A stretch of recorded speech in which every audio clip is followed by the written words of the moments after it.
Welcome back, boys and girls, to episode 16 of the Flow State Gaming Podcast, the #1 up-and-coming Valorant podcast on the internet and possibly of all time. I am, of course, joined by my good friend Rogan Prescott. Hello, buddy. Hey, man. How's it going, dude? Are you feeling good? Dude, I'm feeling pretty good. You look good. You know, we're jumping in. We are, of course, live on Twitch, and we're coming in with 7 people viewing. It's nice. It's a madhouse in here. Dude, it's a madhouse. If you're not here live, change something in your life, right? Yeah. How's it going, dude? What's new this week? It's good. Just I've been playing a lot more Valorant, a lot more. I've made a goal for myself. I need to hit Immortal. It might be like 3 years from now because I am garbage at the game, but eventually I will make it. Dude, that is a vigorous goal, dude. It doesn't that just sound so good being at that top level? It's something exciting to me. I mean, of course. I did do something that I might regret. I think I already do. Oh no. It has to do with the hot drinks.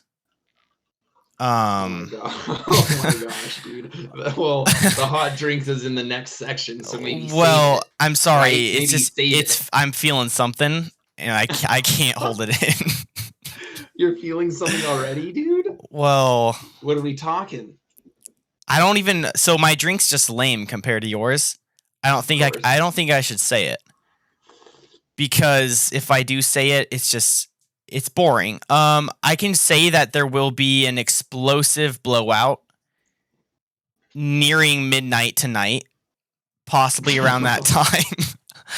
I think I'll leave it there. I think I'm going to leave it there. Do you have any announcements? I mean, yeah, of course I have announcements, right? I'm a busy boy, and with that comes announcements. So, as everyone knows, the PC build went fairly well. We got through it. We went through some of the details on that. There were some mods that needed to be done. Rogan came in clutch once more to update the BIOS, do all that kind of stuff that I'm not able to do, right? Because I'm an actual peasant, so I don't know anything anything to do with computers. So Rogan got it all fixed up for me. We got Windows activated so I can have, my cool screensavers that I like.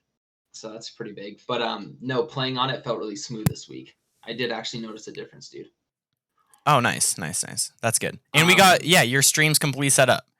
You could not stream. That was kind of the big one. That was the thing. Yeah, so I missed last Friday. I know we mentioned it last week that I was possibly going to be streaming. So from here on out, guys, it looks like that Friday is going to work out for me. So hold me to that because it's looking good. Rogan got me set up with the overlay and everything I needed to do there with a little step-by-step guide, open OBS. He walked me through it. So also, I actually played this week, which felt really good. Lingo. Dude, we got to stop the pod. Say hi to Lingo here. What's up, buddy? Good to see you guys back in the chat. But yeah, as I was saying, I actually got to play a little bit this week, which felt really good. Like, it kind of felt like I was just out of the swing of things for a while. There's a lot going on in my personal life, and I wasn't getting the time that I wanted. So I got in like 2 solid days, dude, of like, maybe 2 that's awesome. 3-hour sessions. Yeah, it felt good. So I got to gold 2, with ease, obviously. As soon as I start playing ranked, I just start clapping kids. I was kind of scared to get into ranked. It was super weird, actually. Like, I had this hesitation, and it was like because I've been out of it for so long that I felt like I was intimidated, Mm-hmm. So yeah, that's kind of cool. I got up to gold 2. I am on the my D rank game, so that is unfortunate, but we'll see how it goes. With the bar, man, it makes competitive very scary because you're riding that line, and if you lose that, you're going down. Oh, I know. It adds a whole nother level. But I do notice, dude, I think ranking up is going to be a little easier, dude. How are you feeling about that? I think I think it is easier. It's like when I lose, I'm going down like 15 to 20 points, but then like when I'm going up, I'm going like 25 to 30 points. So it seems like it's giving me more for my wins than it is decreasing me for my losses. And then when you hit 0, it's giving you that extra match to kind of redeem yourself before you derank. So that's pretty huge. It would be interesting on how many people play better knowing that they're going to rank up that game or knowing if they're going to demote. You know, like they know they're going to stay there. They like want to try and they're going to put more effort in that game. But Craxel in the chat saying that the stream hits, and of course it hits very hard. Good to see you, brother. I think you're a new peasant to the stream, but again, just reiterating, get here live, right? It's the way to go. So this is our hot drink section. You've kind of already touched on this. Maybe you did one too many shots tonight. Is that what you're thinking? Yep. One too many shots, maybe 3 more shots than I should have done. The T did not hit. The T didn't hit at all. I mean, there was nothing there. Dude, I felt like a woman. Rogan. I felt like a woman that I just did not belong on this stream. Dude, you know, we saw Rogan collapsing around mid-pod. Yes. So definitely went down a cliff, tumbling and falling. Weird. I am glad you're back on the diarrhea rocket. Well, I think, dude, you carry this pod. I think I need to carry a burden for the both of us. And if that's the blowout, I will do that proudly. Dude, I want to show my commitment, Yeah. Well, just be careful because, fast forward 20 years, how are we looking, 20 years of straight blowouts once, possibly twice a week. I mean, that's a lot of sheets that are being changed. Yeah. That's all I got to say. Well, yeah. So at least we got to make sure you can financially handle that burden. But it's the finances that will definitely hold me back there. I'm obviously sipping on the usual. And I still don't know if the audience wants me to keep saying it. Right. So I almost feel like an idiot at this point. And dude, maybe I just shouldn't say it like I usually say it. You know what I mean? Well, I think, okay, when you stop saying it though, you got to hit her hard. You got to really drag it out. And it is tradition. So once you break that tradition, it's either got to be like a grand finale. And I don't know if you're prepared for that right now. Maybe I will have to go through with it just a few more times. Maybe when I switch the roast. Oh, okay. And then you switch it up maybe. Yeah. Maybe a little higher pitch. Yeah. See, I think maybe we're onto something here, but yeah, of course I'm sipping on a freshly squeezed, piping hot French press of a decaf Pike's Place roast. That oh man, something a little different came out there, but yeah, it's the DPPR, right? The decaf Pike's Place. I'm adding more and more cream week to week, which, I mean, what do you say about that? I mean, I'm just doing what I want, right? But it's kind of getting to the point where we're almost near a half and half. Yeah. Which I think is maybe touching that line. Anyways, so we're going to move on to the next section here, the community feedback. And did we get any Apple reviews, Rogan? No. Of course not. No one's going there. No. No. It's so whoever's listening on Apple, step up to the plate, right? We need to do something in that department because you little peasants that are listening on Apple Pod need to get out there and give us a rating, right? I don't care what you think of the pod, just rate it 5 stars. Okay, that's what we're going for. Don't rate it if it's 1 star. Yeah, don't do it, right? If you hate us, just you don't have to. That's a waste of time for you to do that.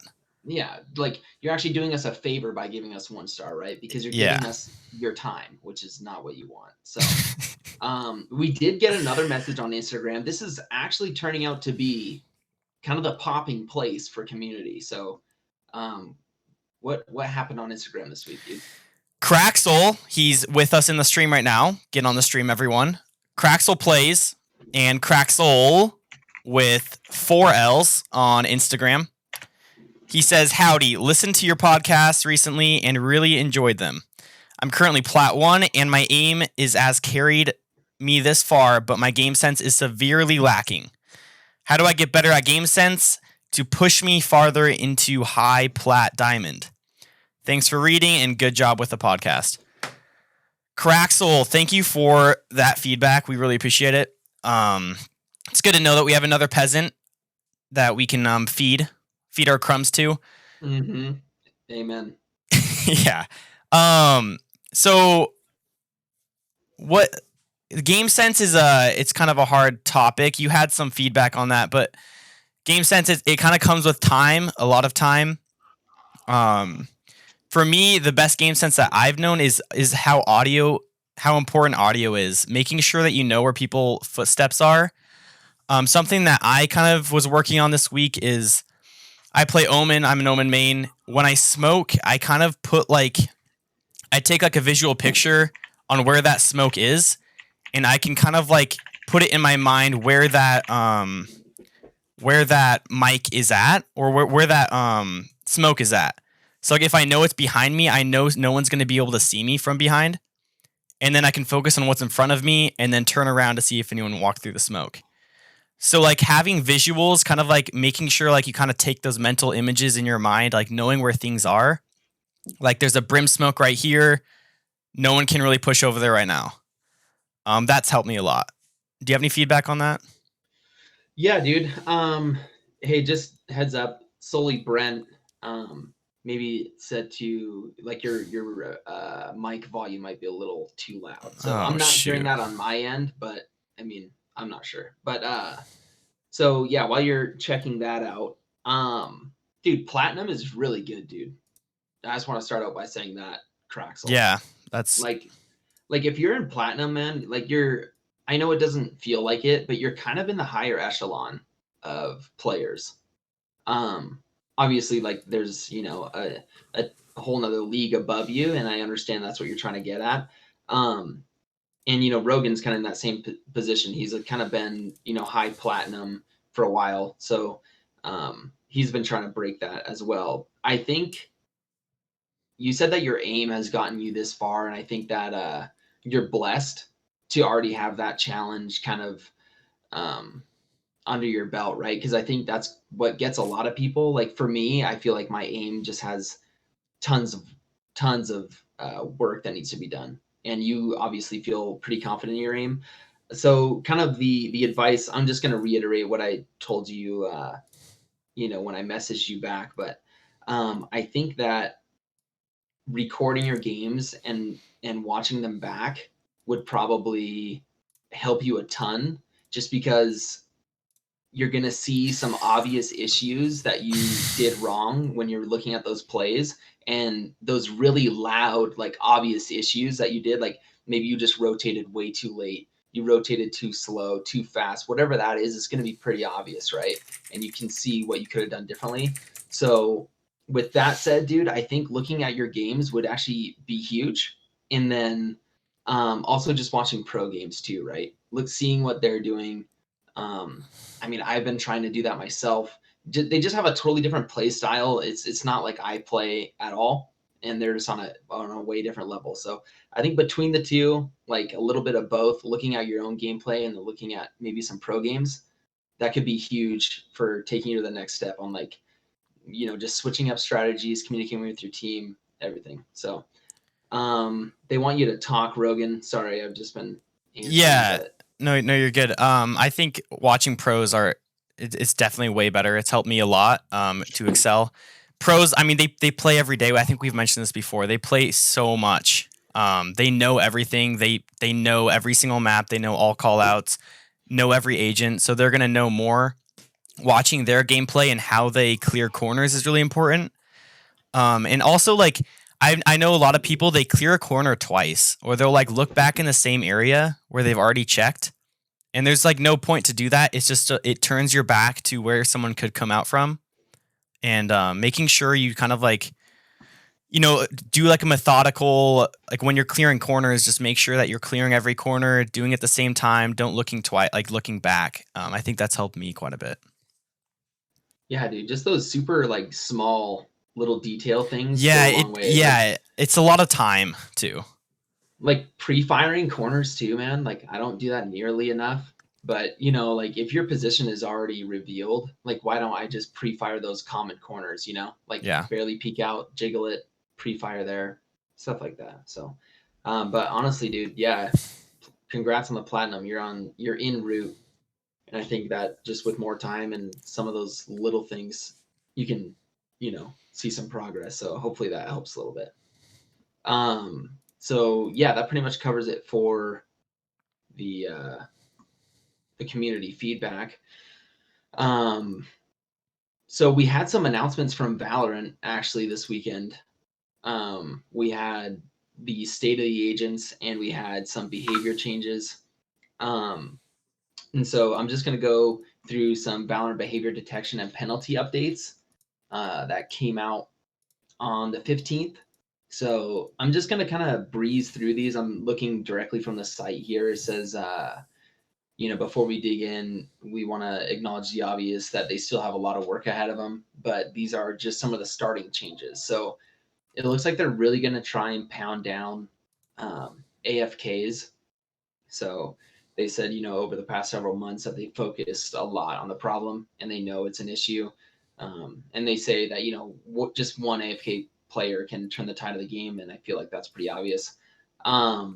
So they're kind of hitting this hard. It says that, they're implementing improved detection. So as far as, they're going to be looking at who is leaving, more often and getting a better way to cycle through those players.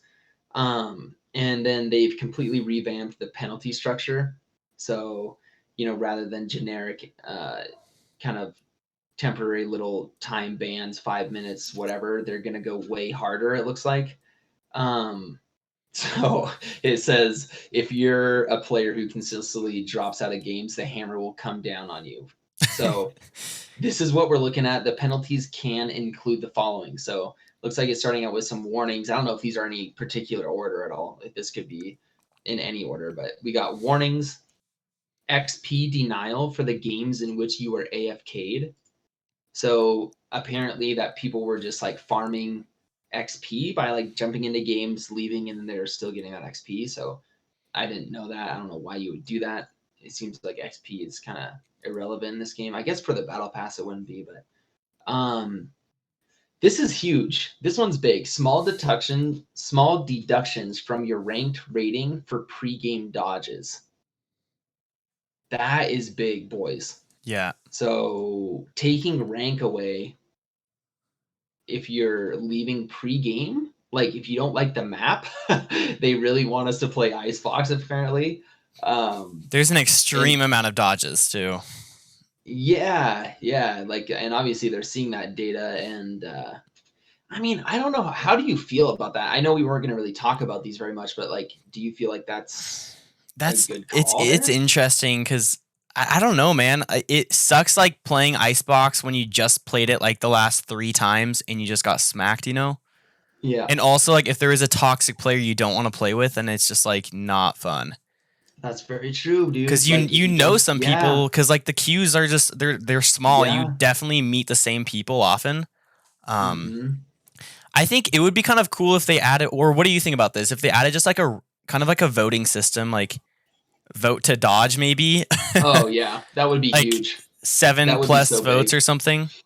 I don't know how it would work though, but I think that would be, because like if 7 people don't want to play Icebox, and like why are you even, like you're like forcing them into that. Yeah. They just want to have fun, You're not going to have fun on a map you don't want to play. I agree. Do you think that maybe we'll see a like a map vote system in the future? I kind of doubt it myself, but I kind of like the idea. Yeah, I think if it comes to the point where there is a ton of maps, we could possibly see that. There's just such few maps right now where like, we pretty much know if we're gonna like a map like the first like day that we're playing, because you get it so much. If you had a ton of different maps, it would be cool to have a vote system because I mean, not all of them are going to be amazing. We see that on a bunch of different games where like there's just like oh yeah, 8 out of the 10 maps suck. yeah, and like no one likes to play them, so you just vote for Nuketown. Yeah, yep. Yeah, exactly. So I think like later on in the future that would be a cool like implement that they could add. Probably not right now just because there's not enough maps. Right. I 1000% agree. Sorry, a little coffee ground went down the throat there. So, and keep in mind they're aiming to implement these AFK penalties in patch 2.04. So we just came out with 2.02. So in the next couple patches, the reason I mention that is this next penalty, they're looking to deploy this on the next patch, 2.03. And that's deductions from your ranked rating for in-game AFKing. So I'm not really 1000% sure what this means. Like, I don't know if you go AFK for one round, is that going to affect your ranked rating? That's kind of what it feels like, even if you come back maybe. So, check your internet cord before you go. Make sure she's not wobbly. Increased queue restrictions. So it looks like that's just going to get a little tighter. Barred entry from ranked games, so not letting you play anymore. Valorant game bans, but only if you're really, really persistent. So that must mean like full on ban that account or what? Yeah. Or even like a month ban or something. But does that have any relevance if you can just make another account in 15 seconds for free and get back in it? Yeah, I mean, I think like Smurfs, I don't know how they're gonna like go against that. I mean, it's also like you're gonna have to play that, those 15 or 20, I forgot how many, like 20 matches of unrated to get back into competitive. So if that is your main account, because a lot of people do like troll on their main account. A lot of people like demote on purpose. So, but what strikes me here is it says Valorant game bans. It doesn't say like Valorant account bans. So is there a way that they could like actually ban like your the current game download on your PC? I know that exists, but I don't know if that's the situation here. It says, but only if you're really, really persistent. I don't know what that means, guys. Valorant game bans. So I don't know. Just Valorant. Message us on Instagram. Let us know. Yeah. Riot will obviously. I think I have a call with one of the devs next week, actually. So we should have that updated. So simply put, we've leveled up our detection, and then they're just gonna hit you harder. So, Craxel just corrected you. It's 10 wins and unrated. So get smacked, Rogan. Brother Craxel. I think they like. I know, seriously. Yeah. What were we gonna say? Oh no, nothing. I think is that it for those changes that we'll be seeing? There's a lot more, dude. We got chat-based offenses, and this is gonna be coming in 2.04 again. So, is that 2.03 then 2.04? 2.04 is past that time, right? Yeah. So 2.04 would be 2 patches from now. Yeah, 2 patches. Okay. They're looking for. I'm sorry, I'm reading this. They've been hard at work improving your experience of communicating with other players in game. So, I'm gonna just run through these quickly because obviously none of you guys are being toxic in chat. But these penalties are gonna be including warnings, comm bans, extended comm bans, rank queue bans, game bans, and extended game bans. Guys, I don't know what this game ban is. If you guys know, just let me know in the chat. Really what that looks like. So even projecting farther out, patch 2.05, they're looking at better like reporter feedback. So basically, guys, it's looking like they're just really trying to pick up on these really glaring issues that they have in the ranked experience. Like this ruins games, and so they know that. There's a little bit more here. You guys can go through the details if you want, but I think that's kind of the gist of it. And I don't want to spend too much time here, but that's incoming in the next couple patches. So if you are that AFK kid, or calling people racial and or bad words, then I would shut it down because it's gonna get nasty. It sounds like. Um, so yeah, do you have the state of the agents update, brother? Yeah, it's just something Valorant posted. It's just like kind of like a blog post on what they think about the agents so far and kind of what changes they're wanting to make. It's just they pretty much just mentioned how they enjoy the changes that they made to Brimstone and Omen. I would say they're pretty balanced now. Brimstone's definitely back in the game. He has a large pick right now. His smokes are making a huge difference. I like find his smokes so annoying now. If you see that thing go down, you're gonna be stuck there for 20 seconds. No, and that's a long time, right. and it goes by slow. So Viper, they're just stalling on Viper again, as we've seen for a long time. They pretty much just say they're like checking on Viper, seeing if she's gonna be better or not. They're not like, I think they're just kind of keeping an eye out. If she thinks that if they think that they need buffs, then they'll probably do that. I think she does still. But who knows, man? Who knows how long they are wanting to stall, right? What do they do here? I don't. What's the Rogan? What's the change? What's the Rogan change here, dude? Just lay it on the line, put it on the pod. What are we changing for Viper? I think we revamp the wall completely. What do you mean? I think being, just like seeing the wall where it's down, it just like people know it's gonna be there. People know they're like Viper's gonna push that site if she lays it down right beforehand. I don't know the best way, but if you could almost like maybe Viper could lay down her wall without people like seeing where it's at or placed on the ground, maybe. I think her wall is just so weird. It's like I always think like it's awkward. It just shoots through like, a bunch of different walls. It's super like weirdly placed on some like areas, and it's like it's the same as Phoenix, but just a straight line. Obviously way longer, and you can put it back up. It's not the same at all, but it just seems awkward, Yeah. To me, it just seems like an awkward ability.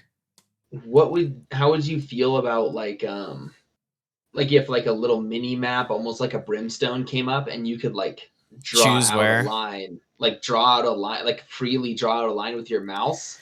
That would be savage. Would that be too much? I don't know. I mean, they could. That would be a really cool.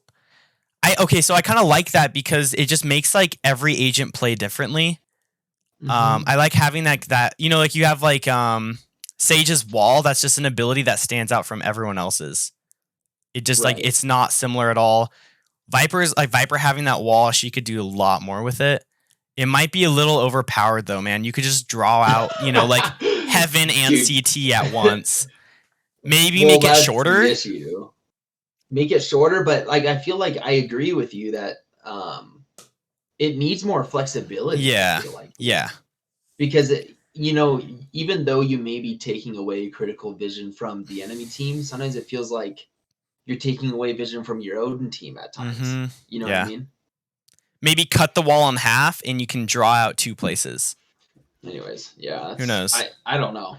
I don't know what they do. It just we don't know about Viper, guys. She's in a weird place. I wish so bad because she's such a cool, like the art design, like the whole idea of Viper is so cool. I never see her played whatsoever. Yeah, she's not a bad agent though. That's the thing, is that like if the bomb is planted, the other team is screwed. We had a Viper that was 1 in 15 or 2 in 15. Every time we planted the bomb though, he had every single lineup for every single plant. And it was like a 1v4. He has held all of them off. Like they couldn't defuse. Crazy. Her snake bite it does a ton of damage, super wide. It's kind of crazy that way. That's pretty much it about Viper. And then Yuru, they're gonna buff him, or they're looking into future buffs. So it's so funny how every single agent, man, I always think he's just overpowered. Always think the next one's gonna be overpowered, or like, dang, that seems intense. But I mean, I think we've seen him like not. I haven't even seen him like played that much. People are kind of like avoiding him. I think it's like Yeah. just once. I think like the very start, man, it was so hard to know where he was with like his audio cues being different, not knowing really his like abilities. Yeah. It's just like super confusing. But with his ult, it's pretty much the same as Omens. You know, like okay, well, we're just gonna look around everywhere. If we hear him pop up, he's in that general area. Yeah. His ult is pretty good. Yeah. I'm not saying it's bad at all. It's extremely I mean, good, I think. I feel like, yeah, You can do yeah. a lot I with don't it know. in certain You can. situations. In certain You situations, can. I would say. And it's such a hard line. It feels like part of me thinks he doesn't bring his gun up fast enough, right? Because everyone's just standing around you waiting for you to come out of your ult, Yeah. and then they just barrage you down.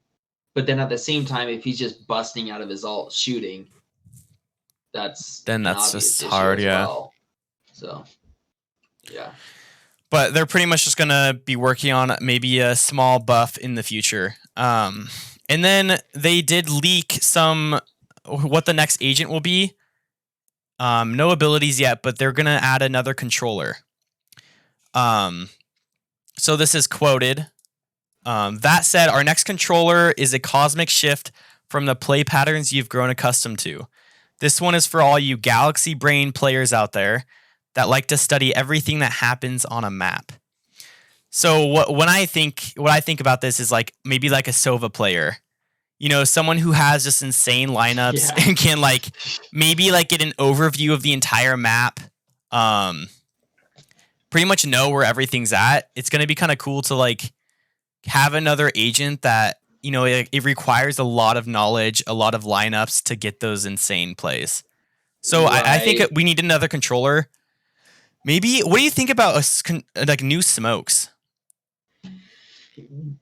Throw some ideas at me. What are you Because it's thinking? like you have I don't know. I think you have Omen and Brim.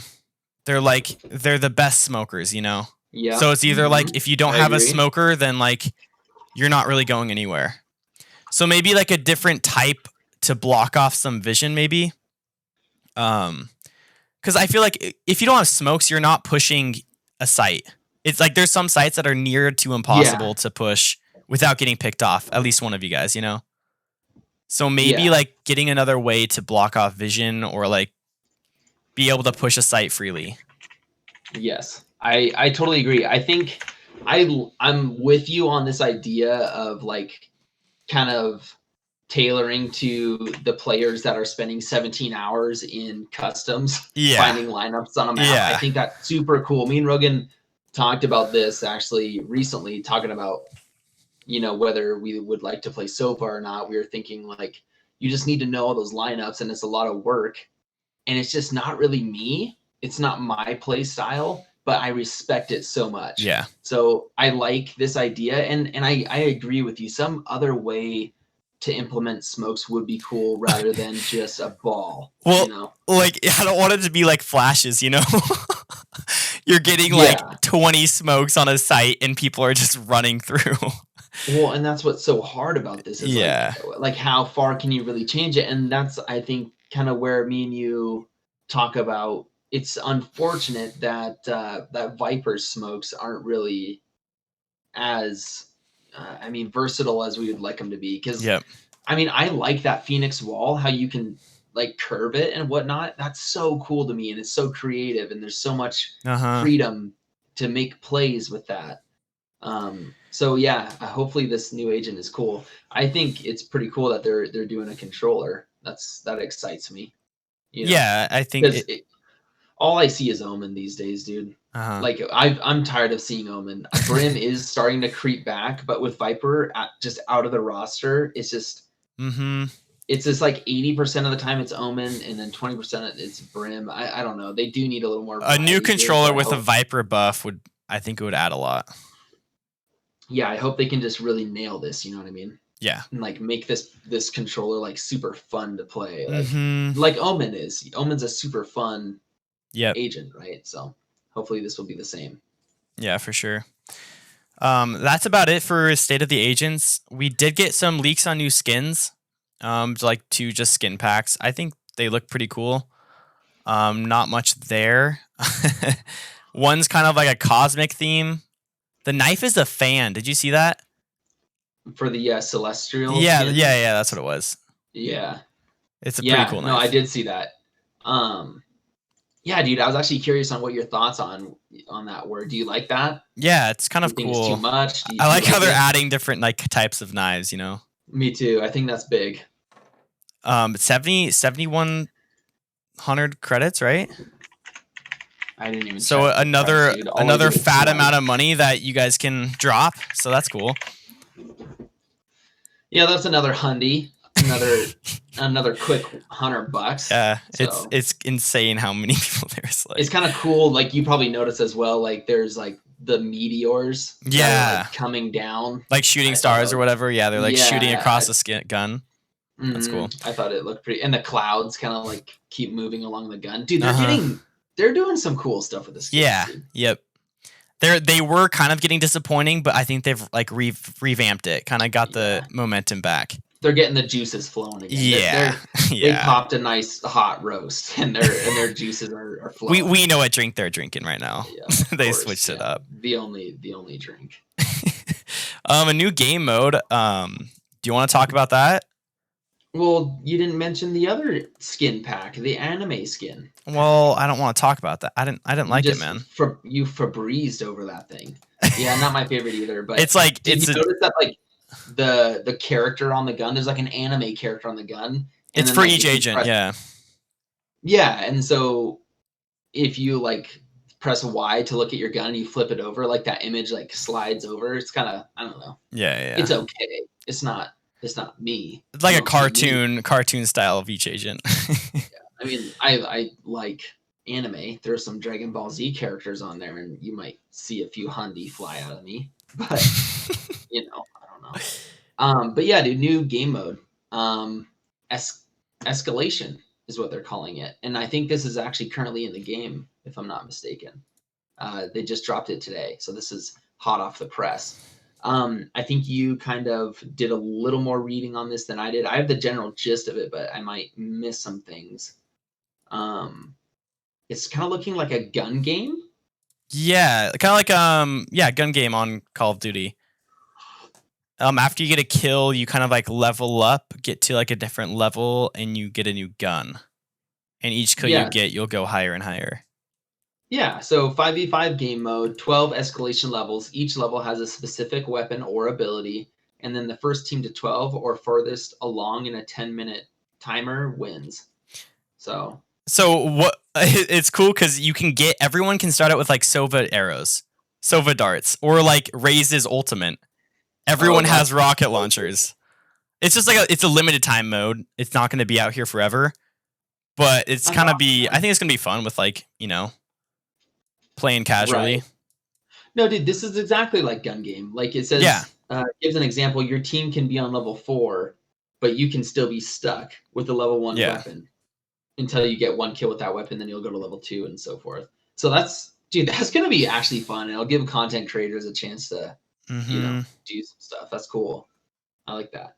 I kind of like new game modes. It still helps you, I feel like. Even the snowball fight, I was like, it's good practice to like know how to flick or just like get used to your like aim, Getting in these like even deathmatch, it just shows like if you play a lot of deathmatch before you play a game, like you're moving your mouse around so much more. You're getting that muscle memory before you play competitive, which is huge. So having like game modes like this, just to like play one round and then hop into competitive is cool. Yeah, but there's just a different escalation. What's that? I'll totally play this, hands down. Dude, it gives you the loadouts. Like level 1 will always either be Raze's Showstopper, the Vandal or the Phantom. And then level 2 will be Vandal or Phantom. Level 3 to 11 is just assorted weapons and abilities. Level 12, possible shorty, classic knife, shock dart, or even the snowball launcher. Ooh, whoa, bringing that back. Every death drops a health pack that expires after 10 seconds, like deathmatch. So cool, man. Awesome. That's gonna be fun. We're gonna play that. It'd be cool to play it with some of the peasants if they want. Yeah. So dude, that's kind of the announcements, boys. Sorry that ran a little long, but I mean, there's just kind of like these updates that we had to cover, so I'm glad we got through them. But I'm excited about them. They're all good changes, so that's nice. I don't think we mentioned the topic of Well, we this had week. to get through the announcements. I mean, 40 minutes We had to in. we had to pound out the announcements. So the meat of this Brazilian style sandwich. Our teeth are just about to connect with this meat. What are we what are we talking about? The Uh, people are clamoring. the map bind. That's what we're going to be covering.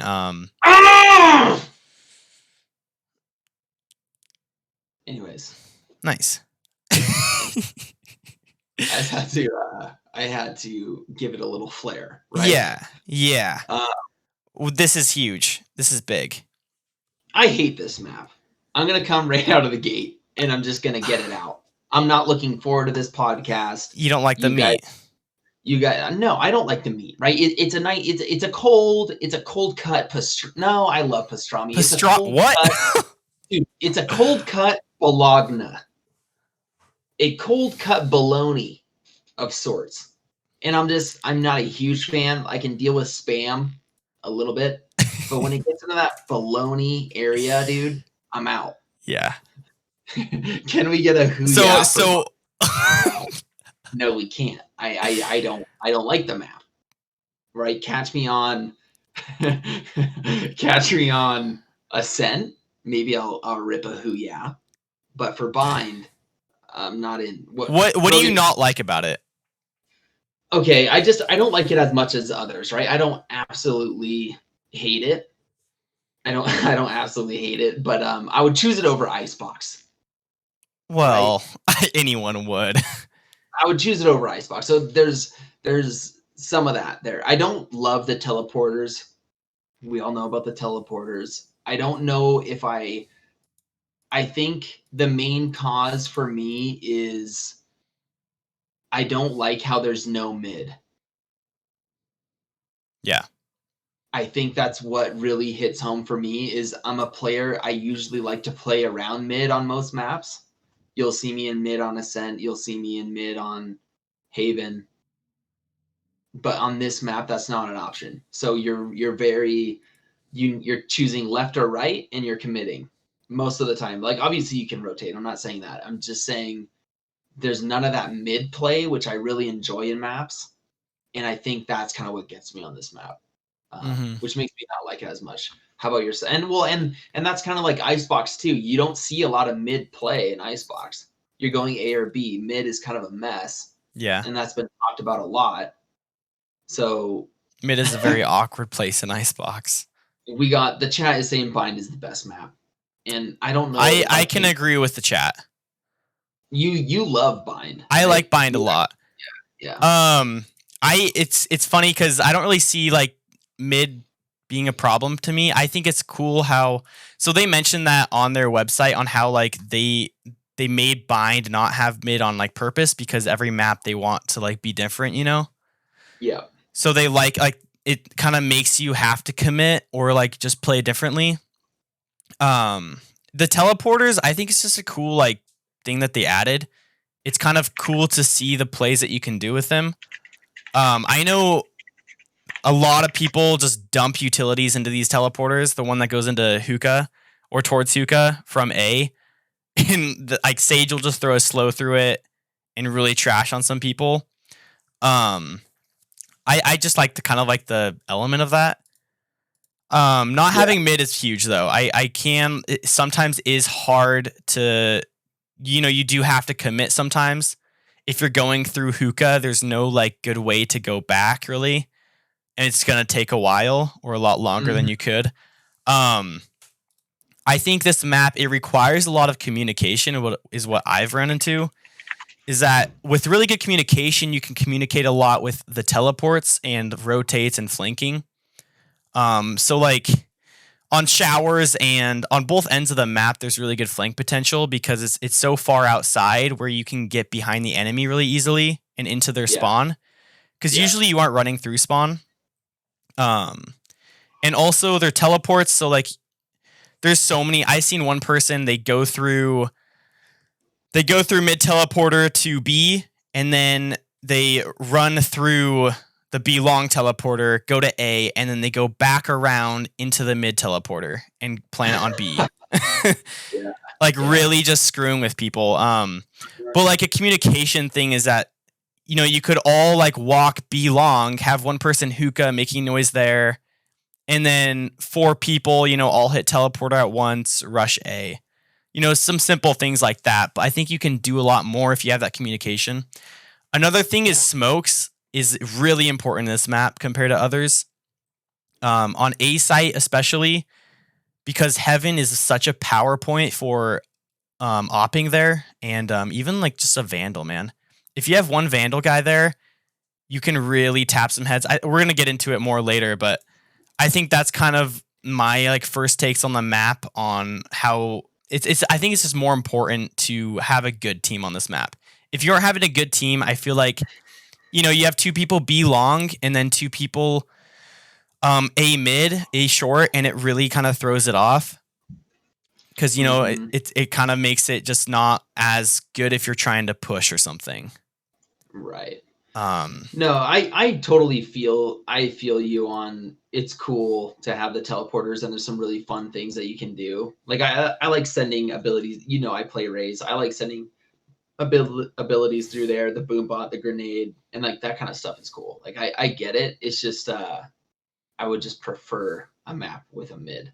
Yeah. But yeah, we'll get into the into attacking, defending. Before we dig into attacking, I just grabbed the top pick rates for bind. Reyna comes in at 72.8% pick rate, dude. Whoa. Reyna? Yeah. Which is interesting. And that's probably because she's just an agent that's played a lot. Mm-hmm. So obviously some of that is going to bleed into this. This is just in competitive. This isn't like pro player or anything. Sage, it comes in at 67.5. So Sage played a lot. And I agree with this. I think that's a good choice. Jet coming in at 50%, Raze 50%, and then Omen next at 38.9. So it's common to see that comp on this map. And I think, like you said, dude, like team composition and communication are bigger on this map than others, in my opinion. But we can get into that a little bit as we go. So Sova also gets played a lot here. Sorry, I wanted to mention that before we dig in. Sova gets played a ton, and for good reason. But so dude, attacking.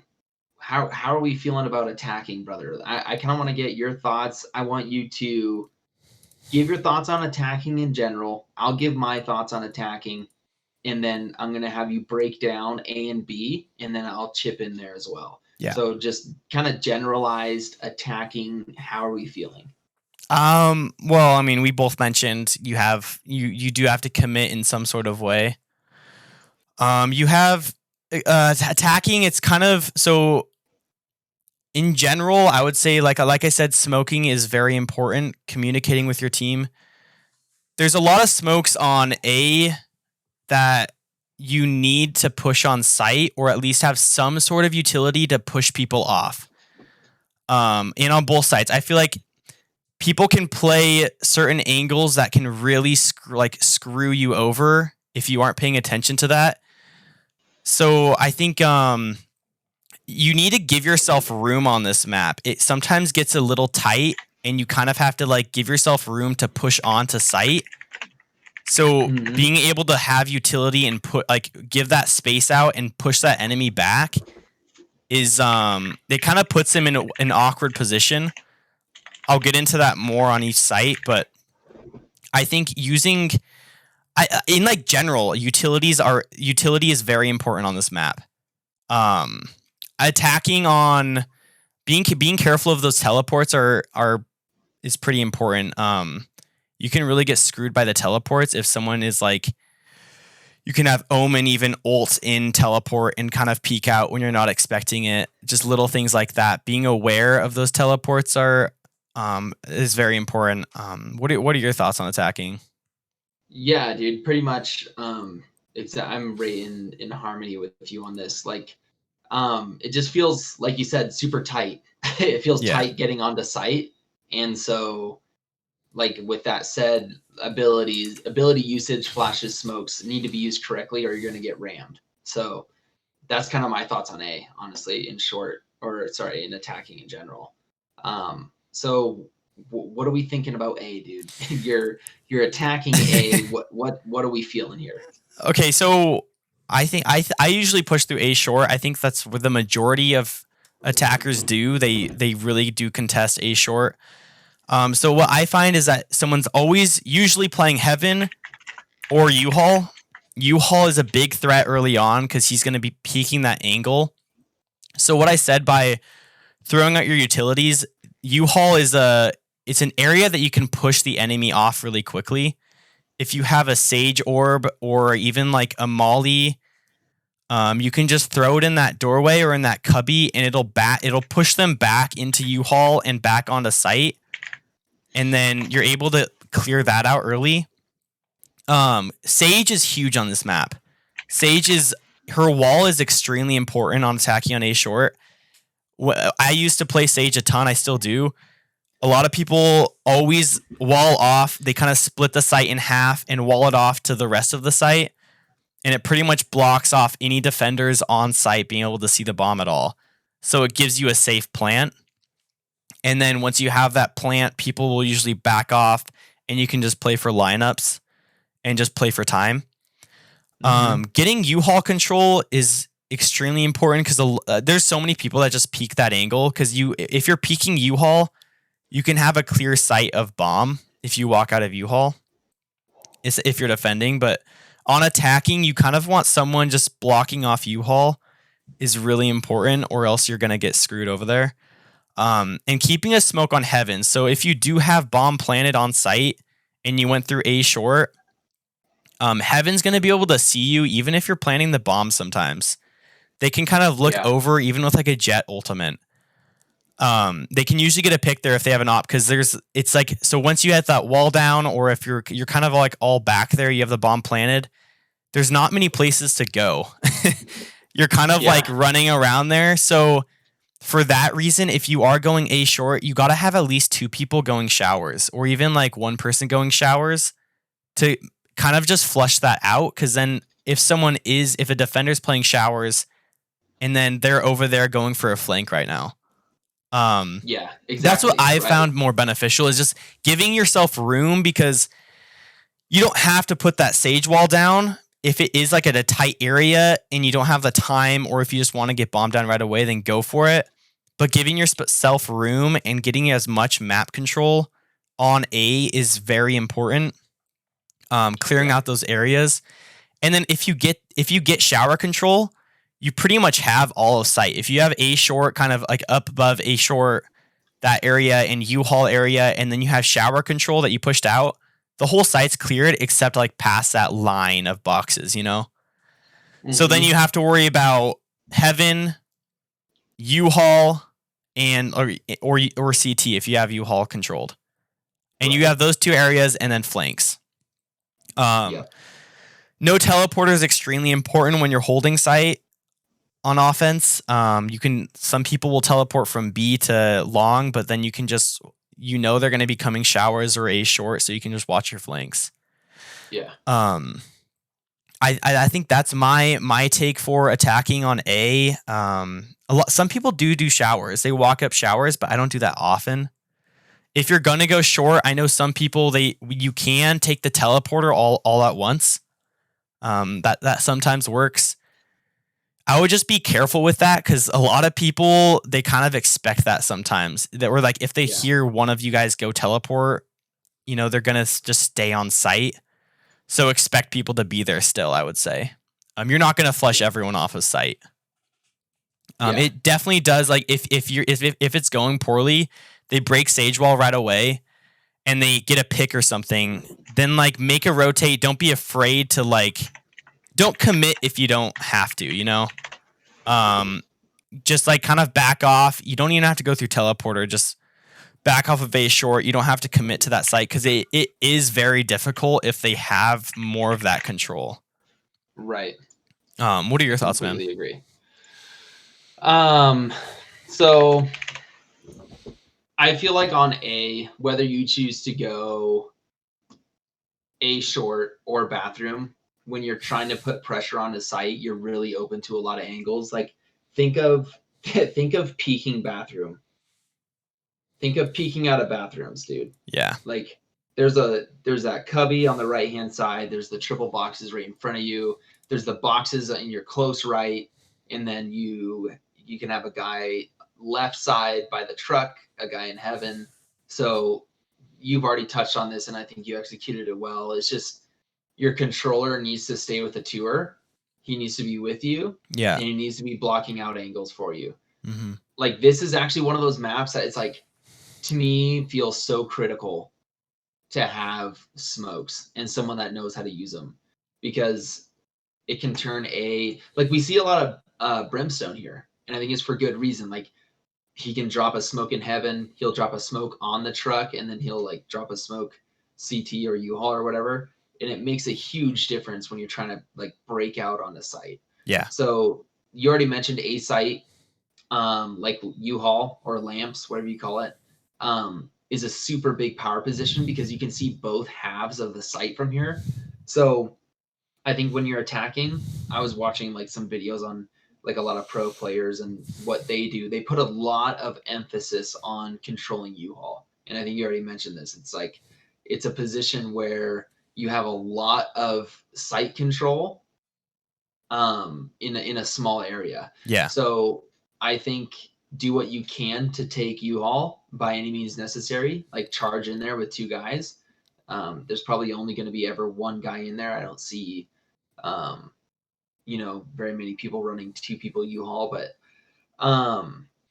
so if you manage to take early control of A, like say you got somebody that peeks you out of showers early, you take him out, and then a person on your team swings on A short and takes the U-Haul player out, and you think that there's only two there.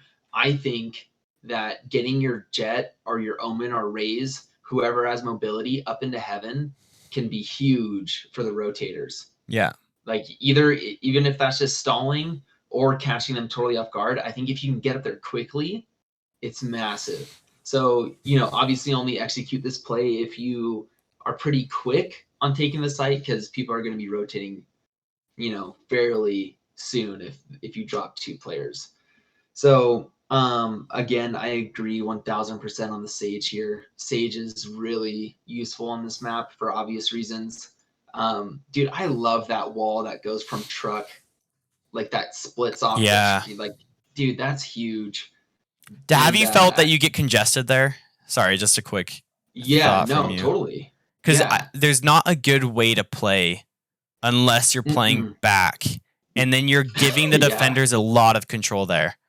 Yeah, they're up next to wall, and so you have to play it well. Like, but yeah, go ahead, man. Because you're almost like forced into cubby, which so when that smoke on heaven goes out, and there's three of you guys sitting in cubby because there's nowhere else to defend from. Yeah. Like for the retake, it can get disgusting. So I think Sage is really big on this map. Other than that, I think you said it fairly well. It's just, to me, just that the controller really needs to get the smokes down in the right spots, and the flash, whoever is running your flashes needs to like break you. It's just some way to get a presence on site is huge. Yeah. And that's kind of where my thoughts lie with A site.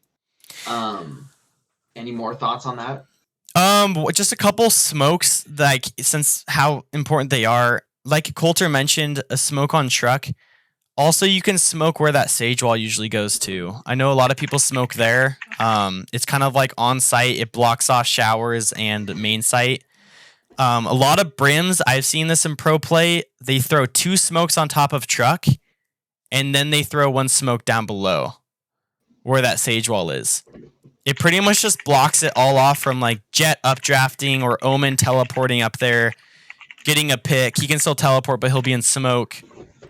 It definitely does help sometimes. And then I think that's pretty much it, man. And don't be afraid. So like, if you did get two picks early on, get that heaven control is huge.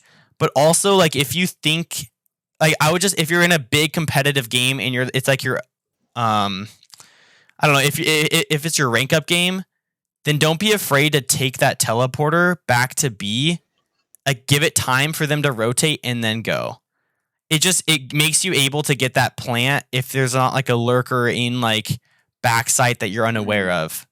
Just to play it safe. Yeah. I've seen like if you get those early picks, that you can get B site pretty freely. Yeah, true. Very true. Yeah. So moving on to attacking B, I think we hit A pretty good. Yeah. I think I got my main thoughts out. So attacking B, dude, when we say we're gonna go B, how are you feeling? What are you feeling? It's kind of a similar thing with A where I always go like usually hookah, kind of like B mid. I sometimes go B long. I just find it like better playing hookah.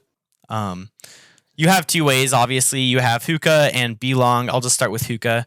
Pushing up hookah, you have that teleporter to your right. That's where a lot of people, they'll just utility dump through there. They'll, raise nade, sage orb, just a bunch of different stuff goes through there. Viper, snake bites. And I've gotten smacked so many times by that. That teleporter, people are using it in a lot of different ways. Raze sometimes puts her boom bot and then goes through the teleporter at the same time. And it's kind of hard to like know if she went in or not. And then she'll get a pick while that boom bot's going off. It's so when you push that, just be very aware of that. Also, when someone teleports, a lot of people get like kind of tunnel visioned in that. They're like three people are watching the teleport door open and they're just like firing like mad. And it kind of just gives the enemy some time to get flanks going or something else going on. And pushing into hookah. So hookah is a weird place to play. If like I don't find it every single round someone's playing there, a defender. But if you find out that they're playing there, most likely, I would never dry peek hookah, because right when you enter hookah, there can either be someone on your tight right or on your tight left. You can't really clear both those corners at the same time. So I would always flash it no matter what, just so you kind of can eliminate where that person's at. There's also just like throwing like a Killjoy Molly in like the left cubby when you enter hookah, and it just clears that whole area out, just in case someone's running there with a shotgun.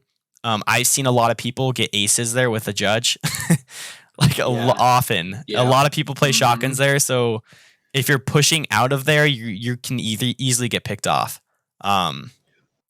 Pushing hookah, you have to jump out of this doorway, out of this window onto site, and that's where usually like Cyphers play always. Killjoy always plays there. It's like a kind of like a suicidal jump out of that window. You don't know if you're gonna make it out alive at all. That's how I feel. I feel the same. I'm just crossing my fingers, jumping out with my knife, and hoping the best. So smoking off CT is where usually people play. Smoke off CT and elbow. Once you jump out of window, you're exposed to literally the entire site. You're exposed to every place someone could see you from, pretty much, where the defenders are playing. Using a smoke on elbow and CT are most beneficial. So, and when you do push hookah, a lot of people, they congest there. They don't know if they kind of get afraid to push out, and if Cypher's playing and he's shooting through CT, just shooting shots through hookah, you kind of like people start to back off and they don't commit. And if you're gonna go through hookah, you have to jump out and all get on site as fast as you can.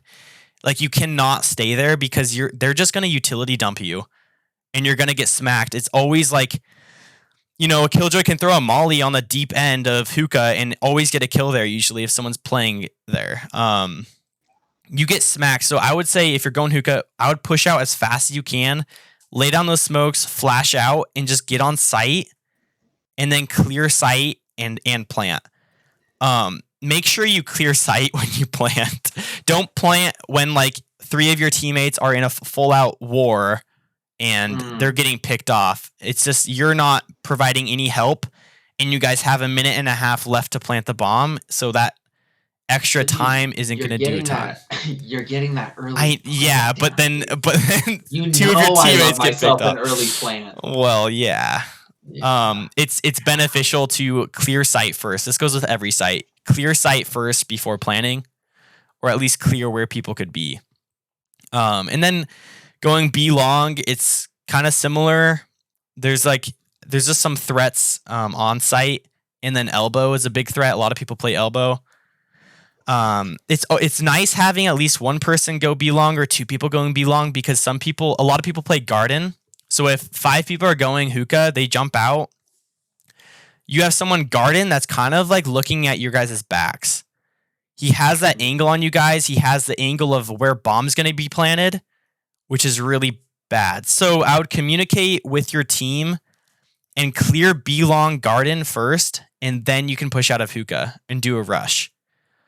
I think I found myself dying a lot from garden from somebody just lurking there and just waiting for a kill. Yeah. So I think B, it's either like a commit hard or back off and try something else.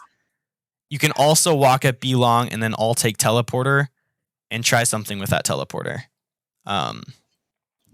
That's what I found. And also, when you plant bomb, never plant it in tube. If you have if you never plant it on tube, please. Why is that, dude? Well, because then someone can just absolutely smack you with a bomb defuse. Because usually when you plant bomb, you're gonna be backing off if like the enemy gets some sight, gets 2 picks, and you're playing garden, and then you have no sight of bomb. Make sure you always play where you have sight of bomb if it's like a clutch situation. That's why you never plant in tube, or you never plant in a little cubby where you can't see the bomb. That's where a lot of people go wrong. Like a lot of like silver, bronze players is that like they don't understand the importance of where planting the bomb is. Yeah. You have to plan it on where you're gonna play, because someone can just hold that, and then someone else could just hold like that angle and just pick you guys off as you guys try to stop that defuse. Those are my takes for B. It's just a commit or just get smacked. I think you just can't get congested in these areas. You have to go for it or just back off. Wow, dude. Nice. You're on fire tonight, dude. You're on fire, dude. Finds a few things that I know about it. I mean, so yeah, pretty much everything you said I resonate with. I feel a little bit better on B sometimes, especially if you have no flow with your team. And I think that this is because, like, for the reasons you mentioned, you can kind of just force your way onto site, just bull rush it, as we say, right? So, and like you said, it can it's a little more complicated maybe than A, because you have that teleporter to deal with, abilities coming through there, as you mentioned. I'm not going to spend a lot of time here because you literally like said what I was going to say. So the biggest thing, guys, I'm going to say it again. Rogan's already pounded it in you. I'm going to say it again. Don't get stuck in hookah. It is a death trap. A death trap. So it's something I often see, and I often get frustrated by this. It is maybe my least favorite position to be stuck in, because you're literally, like Rogan was saying, you are a barrel full of fish. Like the enemy cannot miss.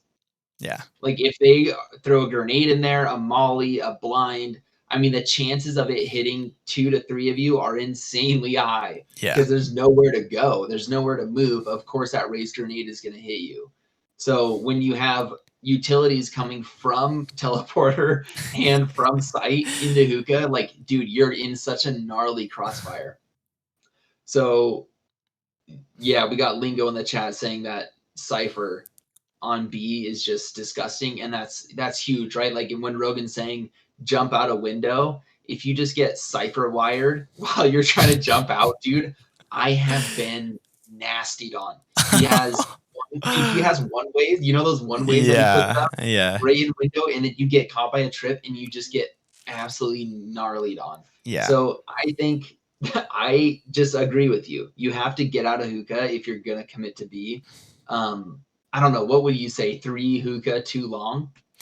Yeah, that's what I would go. Like something like that. I think I don't think there's like a way. I mean, I think both angles or both split lanes it are a little pretty bit. decent. Yeah, So, but I think if you can get onto B and take the site, then it's easier to hold than A is. I think it's harder for the defenders to retake the site. Like if yeah, you get on there with four guys and it's like a 4v3, the odds of you winning that, especially if you plan it in a good area, the odds of you winning that is pretty big. You have huge like if you're in elbow, if you have control of elbow, that's so big for you because you're seeing right down into the lane that they're going to be coming from, and you have the elevation too. So, I mean, yeah, if you can, like Rogan said, if you can successfully bull rush your way out of hookah and actually get on site, like I noticed there's some pros that playing Jet. I watch Jet videos all the time because I want to get better at her. They'll put a smoke on tube and literally just dash onto tube, just so there is a threat on site that they have to deal with, just to take away from some of this effect of like being just stuck in yeah. hookah. Like Uh it's a huh. really dangerous place. So get out of there as fast as you can. We are running long on the pod, so we're gonna move on to defending. So Rogan, defending, or do you have any more thoughts on attacking B, brother? No, you covered the rest. I mean, you really ripped it hard, and I'm glad I could just kind of slip through there. So defending on A, talk to me. How are you feeling when you jump into a match and you're defending on A? A site compared to B site, I think defending A is. I feel a lot more free. You can move around. You have a lot more angles to play. It's a bigger site in general. You just have more room to work with. You have, unlike B, you have more room to back off and play safe angles. So like I said, Heaven's huge. I play Heaven a lot because I like to op a lot. But some people usually smoke it a lot. So you can play on the very edge of Heaven, and you won't get smoked off there because a lot of people smoke in the middle, but you're able to stand outside of that smoke and still see on who's attacking A short and who's coming showers. Yeah. And sometimes that's why the smoke on truck is being used more, is because it prevents that opper from walking out right there. One huge one way that I always do with Omen, no matter what, is smoking that double box right in front of teleporter. That double box, smoking on it, it gives a great one way for anyone who's going to push from A short onto site. It pretty much just stalls that push. Anyone who's looking right there, they can't push through. You're just going to get picked off no matter what. So they're just going to wait for that smoke to disappear. But then you just keep on smoking it with Brim or anyone, and it's filthy. Yeah, well, you're a peasant rat, Well, right? That's what the yeah. chat is saying. You're just a camper. You're a heaven Well, camper I with mean, an when op I'm tube.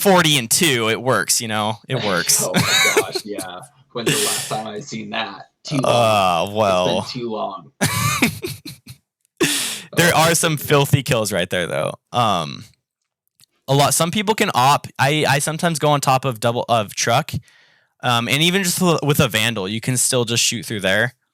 It kind of gives like Mhm. you an early pick, and then you can just jump off of box. Defending, so like I think there's not like a bad place to play on defending on A site, I would say. Like hookah's really I mean U-Haul's really powerful to play. If you're gonna get pushed off usually with utilities. So kind of get ready for that. You can peek that, do some contest, and then back off and you can rotate to site.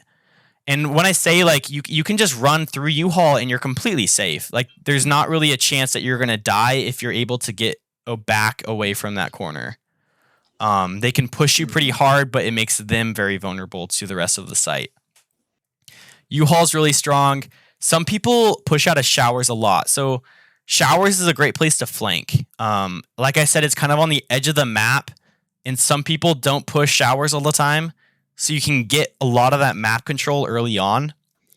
Getting that push out, it makes it so no one's gonna be there, and you can push on mid from that angle and get someone that like where their back is turned from. I know flanks from there are pretty deadly sometimes. You can also op out of there or just hold that angle And if someone does come telly, if you expect people to go from B to A, you can watch that teleporter. Another thing, like I said, I do play Heaven, and then I do play U-Haul also. Throwing that smoke on that double box is massive.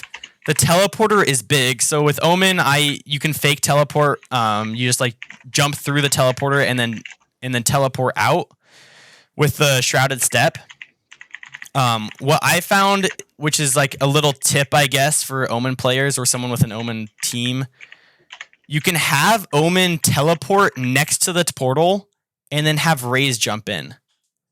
Because the audio cue is super loud, so people think that Omen faked it, but then you have Raze inside the teleport. That's just some way to get maybe someone in teleport to provide some help to Hookah, or at least just wait there, and the enemy will be unsure if someone's in there or not. And then Raze and Sage play through that. If you're Raze or Sage, you can play on U-Haul or kind of on site, and you can be sure to have the ability to throw a slow orb inside of that teleporter, because it'll literally slow the entire team. So if they do push really hard, it's just going to prevent that push. And stalling the enemy and getting as much information as possible is kind of like what you want to do defending, I would say, and just preventing that initial push, because that'll give you more time to rotate, give you more time to get flanks and whatnot. I think that's it for defending on A. That's what I have. Go ahead and take it over.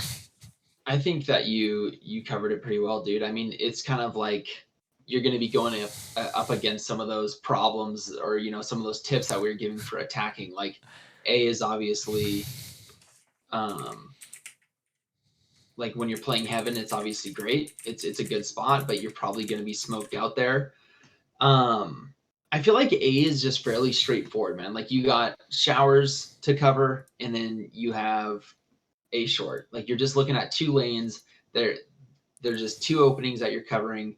And I think that, like you said, U-Haul is crucial. I think if you can hang on to that as long as possible, that's great. But like you said, you're going to get pushed out by abilities no matter what. So I think that smoke in Heaven can ruin you, but it's actually crazy the amount of times, like, you don't have to totally just ditch the position if you're playing A in Heaven and you get smoked out. You don't have to totally bail on that, especially if you're running like 3 people A.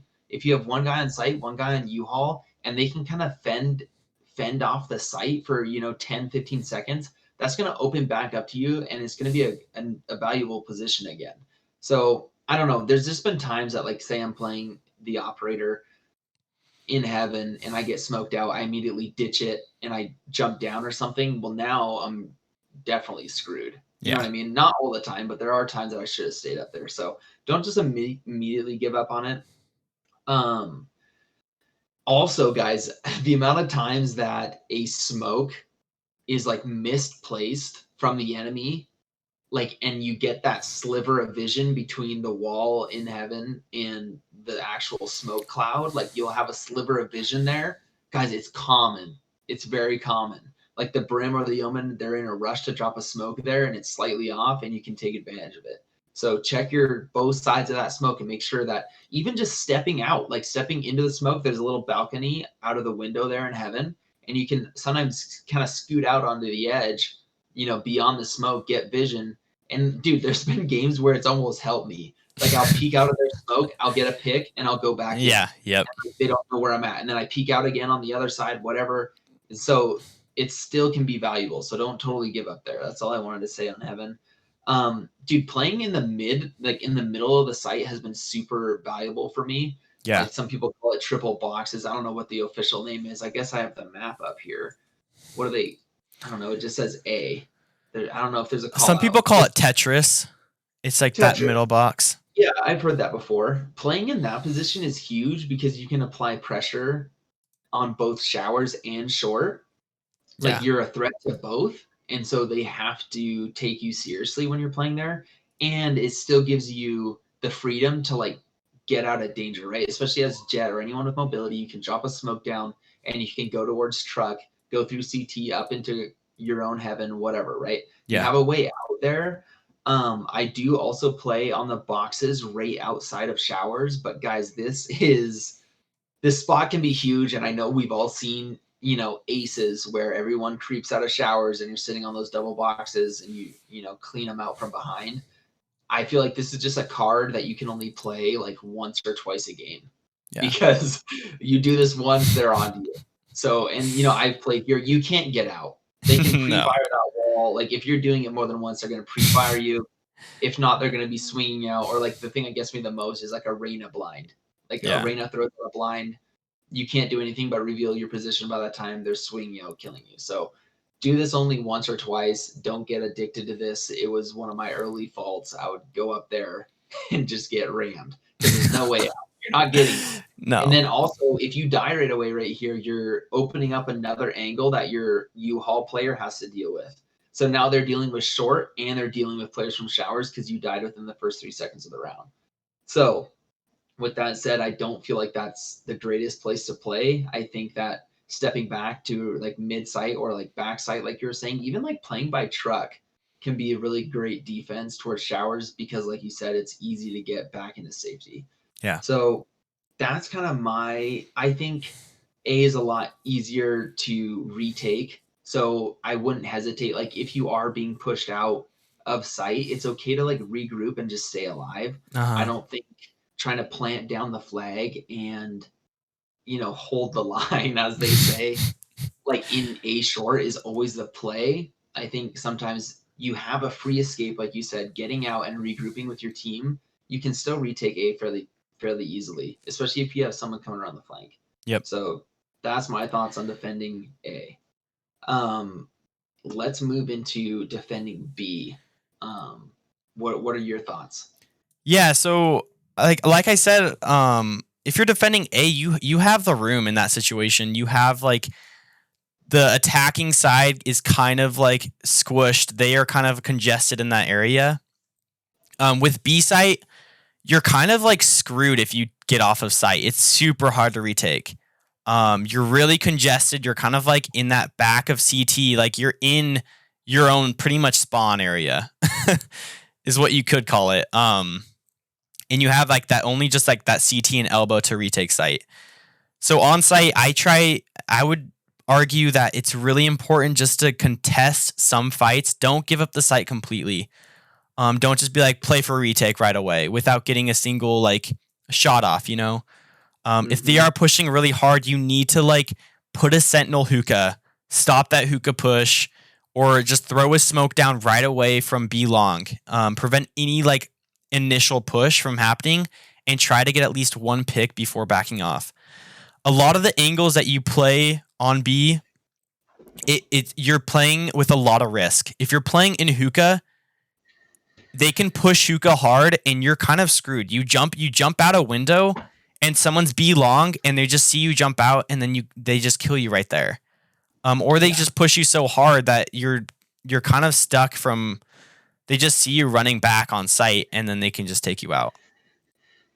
Even on site. So a lot of people play back site.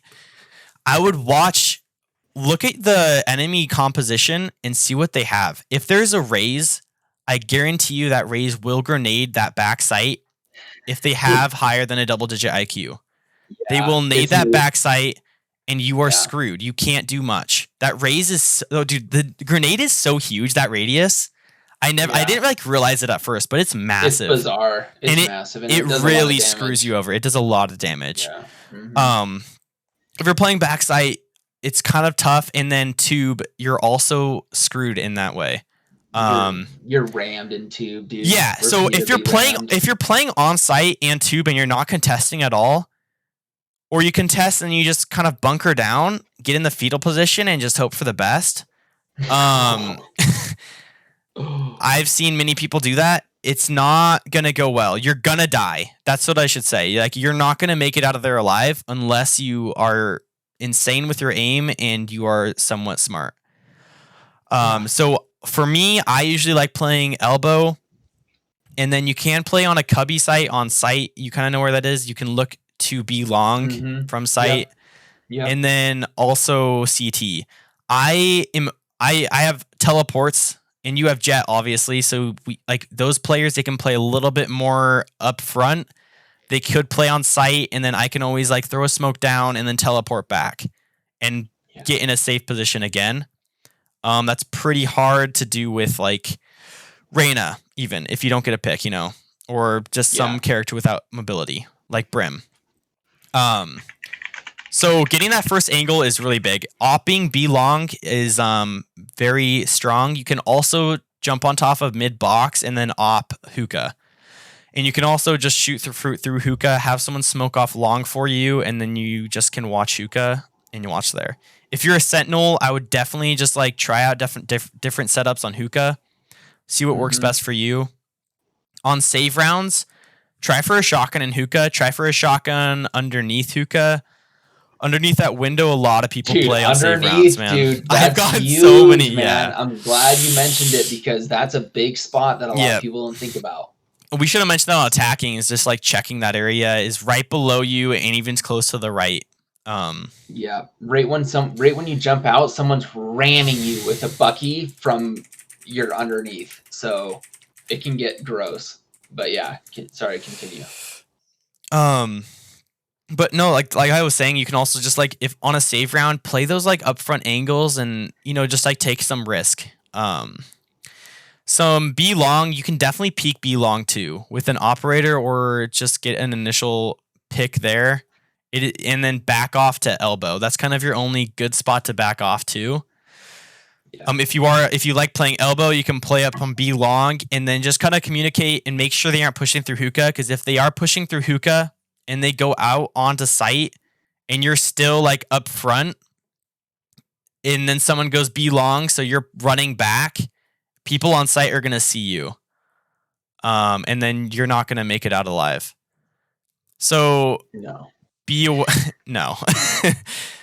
of that. I think that's pretty much it. Like I said, if you just try not to give up sight. I'll let you cover retaking sight more. It screws you over if you give them sight. It's super hard to retake. Yeah, I mean So I mean, my thoughts here, just to briefly give you my thoughts on defending the site is. Obviously, things can get ugly if it goes badly, right? You've already established that. You're going to want to put your sentinel here. You've touched on that already. This is the spot for them. Basically, anything to slow this down.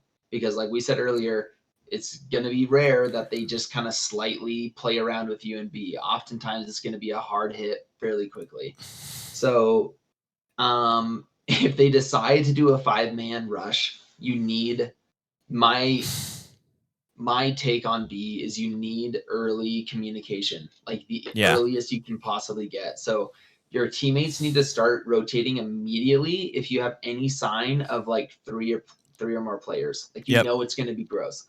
So it's super hard to retake as we've been, pounding the table on. So maintaining control of the site is your best option for success.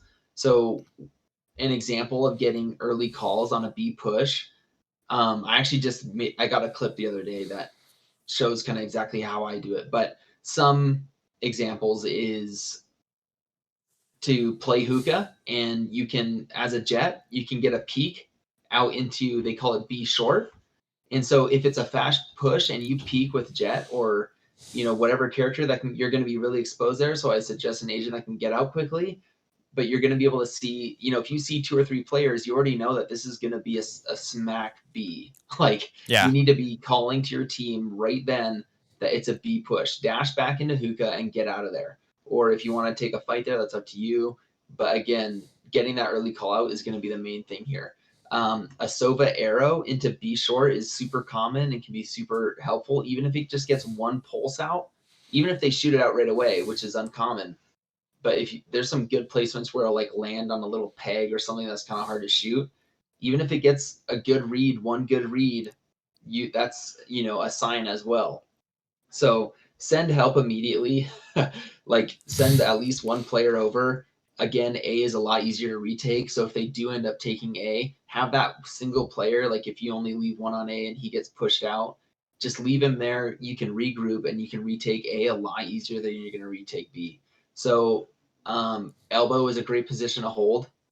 And this goes for retake or just holding the site in general. If you lose garden or the attackers take hookah, elbow gives you vision to hookah and possesses a threat to the players looking to push from garden. So this is a good position to stay in. It's a threat to them, and they have to deal with you if they want to push farther on the site. So this is kind of my favorite place to play.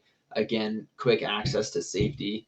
The reason that a retake is so difficult to do is like you only have limited options, especially if they have a sage and they block that entry like onto back sight and you only have the option of elbow or you have to break that wall, you're pretty much wrecked, dude. Yeah. Like if you're going into a 2v3 and this is your situation, like I just pray for you because it's probably not going to go well. And I don't even know what tips to do. I think sending one flank is probably your only option, dude. Like you have to hit them from more than one area to like even have a chance at retaking. There's so many angles that they could be holding. Like, and again, right, they probably planted the bomb with vision from garden. So you're gonna have to somehow clear out garden, but to do that, you're pretty much open to the whole site. So tips on retaking, dude, I say just like, I don't know, send one flank, I think, if you have that liberty. What about the teleporter play through A short?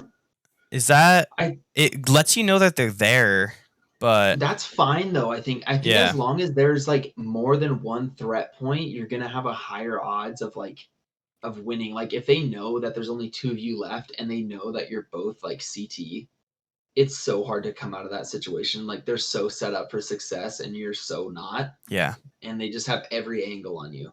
Yeah. So I think in the future, especially, I want to focus more on maybe even myself going flank in those situations. I think that might be something that's useful. But I mean, dude, I don't even really have advice on retaking. It's just hard to do. It's hard, yeah. Definitely like a flank early on to get that, just like as many angles as you possibly can, man.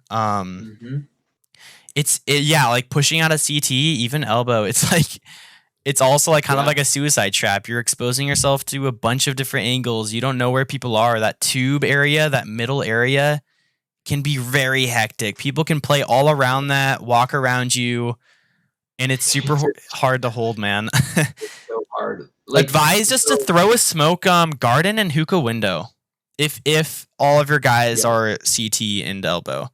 Yeah. A lot of people play garden for the bomb spike. And then tons of people play hookah too. Yeah.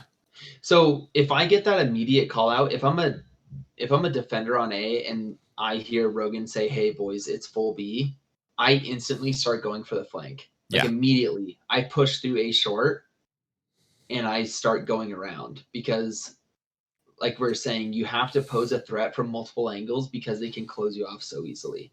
Especially if a sage is in the game, you're in pretty rough shape there. Yeah. A short push is not. It's not like a long journey either. You get there pretty quick. You can get there to be long. Route. Yeah, it's a short route. And even pushing out of showers early on in the round. If you're walking out and you don't see anyone there, and you see one person B, you can sprint that. Yeah. Just to clear all those angles, but. Yeah, I like sprint until I'm like in the middle of that rock tunnel. Yeah. That's kind of like where I draw my line. But I think that's kind of the only advice I have, dude, on defending B. And it's hard to do. I think just maintaining control of the site is your best option, obviously. Yep. Getting that initial peak. Any more thoughts on it? Where do you play usually to get that like initial like shot off? So, dude, I want to get this clip on TikTok because it's a perfect example of how I play B. It's literally how I play B every time. I play in hookah with an operator. I peek onto B short, and I often get a pick because I'm a cracked aimer, like Craxel. I get a pick there. Dude, in this clip, okay, this is exactly how I play it. I get a pick there. I dash back into hookah. I throw a smoke down right at my feet. I jump out. This way it's covering my back as I'm vulnerable. If they're just pushing in, my back is covered. And with that dash, I'm usually ahead of them. And then I slip into cubby. From here, I can watch long, like you're saying. Dude, and so I'm watching long. Boom, I get a pick long. And then this is when it gets nasty in the clip I got to show you, dude. So I get the pick long. And then I peek onto hookah and I get paranoiaed by an enemy omen. Well, while this is happening, I had a Sova on my team that sent his drone into hookah, got the ping, and I just peek out and I shoot right where his ping is, get the blind kill. And then at this point, they're retreating, right? Because I've taken out 3 of their 5 at this point. Yeah. And then as they're retreating, I pop the breach through the hookah boxes. I get a hit on him, and then I end up going. They ended up rotating to A. Like, we shut them down so hard. Wow. Like, that's one way to shut them down, is to like. And I think it's just that early info, because the only reason that Soba was there is because I was yelling in my mic that it was a 5-man. Like, as soon as I see 3 players on my screen, I get a pick. I hit V, my all chat, and I'm talking to my team, guys, we need help over here. And then like they went around to A, like I said, but again, it's so easy to retake that, especially if it's like 4v2 like it was. Mm-hmm. So that's how I play B almost every time. I don't really like to peek out of long for some reason, but I think it's because I often die there. I don't know why. I just prefer the hookah peek. That's kind of like a jet play though, right? You wouldn't probably recommend someone else to play that. That's a complete jet play, dude. Okay. Yeah, I don't want to screw some people over who are playing Brim and they peek A short or B short and get hammered. Yeah, no. I'm just saying that is, I think, the general idea. Like, so if you're the Soba player, send your drone into hookah. Try and get some way of communicating early that there's multiple players B. I think that's, or like the dart, like we're saying, try and get information to your team that there's a B push happening, and I think that's crucial. Yeah, and like Colter was saying, just like play for retake on A. It's an easier site to retake. B is crucial to get someone over there early. So that's very true. That's really what it is for me, dude. I think like, and that, in all of that, yeah, I hit those shots and whatnot, but like again, if I didn't have help, it wouldn't have gone the same way. So like that, my player literally, I told him to get over there, and he started sprinting immediately, and he was putting down tons of cover fire, etc. And we totally stopped that push. Yeah. So, and I think that's the way I like to see it played for myself. Because like we said, if they get a pick on B, dude, and you only have one other guy there, they can't hold it. Yeah. They can't hold it. No. It's just not going to happen. So. Well said. That is kind of all I have, I think, brother. How are you feeling? Feeling good, man. I think we covered it pretty well. Each site it plays differently. Knowing the team composition, man, I it's hard to like drill that in enough. If you see that they have a Sage and they're walling A short, play it in a different way. You know that wall's gonna go down. If they don't have any smokes, like play it like you could just play defensively and literally just bait them out for time. I mean, they aren't pushing on a site. Yeah. So very true. Yeah. Those are my takes. Awesome, buddy. I don't think I have any more to add. We covered the updates. We covered bind, I think, pretty well. Yeah, sorry the pod went a little longer this evening, boys, but thanks for being here live. We appreciate each and every one of you. Yeah. Hope you guys know or played bind differently. It is like a hard map to play. There's a lot to know about it. You have like a lot of extremes into one map. You have to commit to a site. It's really rough. But it's unique. It's unique, yeah, for sure. And it's fun. I'm excited for a new map, man. I'm like, I want like a new exciting map besides Icebox, I know. Like getting Icebox, it was actually a lot of fun playing a brand new map. It just feels like a whole nother game. Yeah. Yeah. But awesome. I think that wraps it up for me, dude. All right. Thank you to everybody again. Well, you guys have been listening to the Flow State Gaming Podcast, episode 16.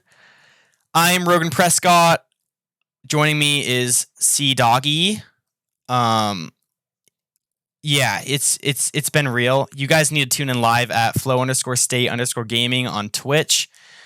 Send us a message on Instagram, please. The Flow State Gaming Official. Tell us how much you hate us, because we loved hearing that. We love the motivation. It really drives us forward. Definitely give us a 5-star review. It's been real. It's been an honor and a pleasure. Hope you guys had a good one. Bye. Bye.